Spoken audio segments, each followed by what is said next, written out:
বাঙালি মানেই মানে পিঠাপুলি, শীত প্রাবণ বাংলাদেশ। তো এই যে পিঠা বানিয়ে নিয়েছিলাম সেদিন, শীতের পিঠা, কুলি পিঠা খুবই পছন্দ করে আমাদের এখানে। ভিতরে তিল আর নারিকেল মিক্স করে কুলি পিঠাগুলো কিন্তু খুব মজা হয়ে থাকে।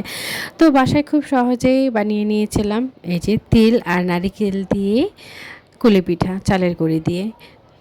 একটুখানি এই যে ভাপ দিয়ে নিলেই কিন্তু তৈরি করার পর পিঠাগুলো খুব সুন্দরভাবে হয়ে যায়। প্রথমে হচ্ছে চালের গুঁড়াটাকে ভালোভাবে রুটির মতো ময়ান করে নিয়ে ভিতরে এই যে তিল বা যে নারিকেলের পুরটা দিবেন সেটা দিয়ে মুখ বন্ধ করে এই যেখানে 5 মিনিটের মতো ভাপ দিয়ে সিদ্ধ হয়ে এলে নামিয়ে নিলেই খুব সহজে কুলি পিঠাটা হয়ে যায়। আর কুলি পিঠাটা খেতে কিন্তু খুব মজা। আর ভিতরে তিল আর নারিকেল একসাথে গুড় দিয়ে যদি তৈরি করা হয় পিঠাটা আরও বেশি মজাদার আর রসালো হয়ে থাকে। আমার বাসায় তো বাচ্চারা থেকে শুরু করে সবাই পিঠাটা খুব পছন্দ করে। বাংলাদেশের মতো এত ঋতুপর্ব 6 ঋতুর দেশ হচ্ছে বাংলাদেশ।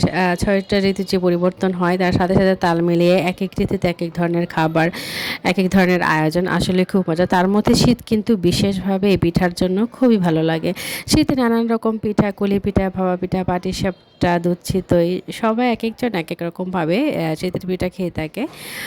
খুবই মজাদার এই শীতের পিঠা। তো এই যে তৈরি করে নিয়েছিলাম। ভালো থাকবেন সবাই। আল্লাহ হাফেজ।